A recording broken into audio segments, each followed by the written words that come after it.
The tax reform push derailed late in the session. Republican Senator Ron Johnson announcing that he is opposed to the Senate tax plan and that he will vote no. If the plan is as it is right now, if it's brought to the floor, he is a no. And, of course, that poses a major threat to passing any kind of reform by year's end, or in particular, remember, 52 Republicans in the Senate. The GOP can only lose one more from their party. Well, two if you count the vice president maybe as a swing vote, a tiebreaker. And, of course, that's assuming all the Democrats are no, and we'll do that for right now. This as the House Republicans are bringing their tax bill to the floor ahead of their vote tomorrow. This is live, as a matter of fact. You're looking at the House. So with one chamber charging ahead forward, the other one hitting a roadblock, where does this stand at the moment? I want to ask a Republican congressman from Arizona, David Schweikert, and he's a member of the Ways and Means Committee. Congressman, thanks so much for joining us, because we understand, Charles. We know it's a very, very, very hectic period you guys are going through, and I got to do an audible here, if you don't mind, before we start on tax reform. Ivanka Trump with comments on Roy Moore just moments ago, that saying that there's a special place in hell for people who prey on children, and she's unsatisfied with his explanation so far. I know many of your colleagues have publicly rejected him. Where do you stand on this, and do you think at this point, particularly after Ivanka's comments, he'll drop out? I have no idea. I don't know Alabama politics, but I do know Ivanka Trump, and you got to support what she said, because I have a 2-year-old, a little girl, and if anyone went near her, that'd probably be the end of that person. So, yeah. You know, it hits really close to home.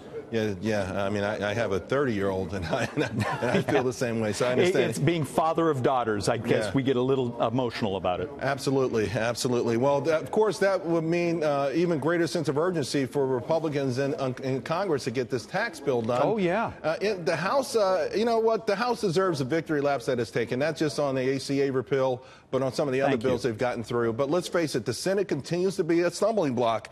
You've got Ron Johnson, who's out, he says, it unfairly benefits corporations. Jeff Flake is talking about deficit. Susan Collins is worried about the individual mandate. Can these objections be overcome? I sure hope so, because if they were to take one step backwards and understand that supporting the status quo, the path we're on right now, in a little over a decade, we hit the wall as a country. The number of entitlements that we have to finance, the lack of economic growth, the math just hits a crisis. Our only solution is a tax policy and a series of other things that grow the GDP. And you see what the Tax Foundation has said. The Tax Foundation says this plan brings in another $1 trillion of revenue and almost another $300 billion in additional FICA tax.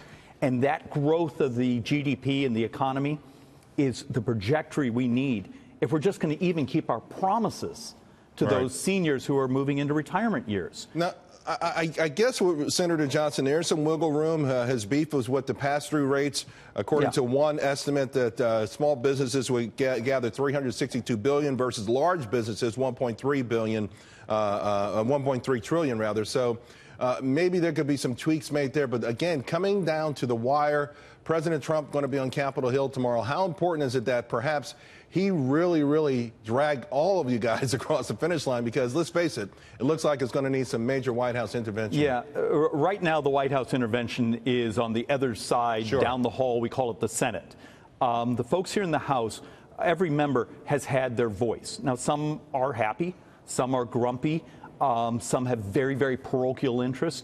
But ultimately, this is one, if you actually look at the baseline math, if we get what the modeling tells us, the additional economic expansion that this tax plan does, it's great for everyone. It's great for the workers. It's great for the business. But it's also great for our future retirees and people who are going to receive the benefits that they've earned.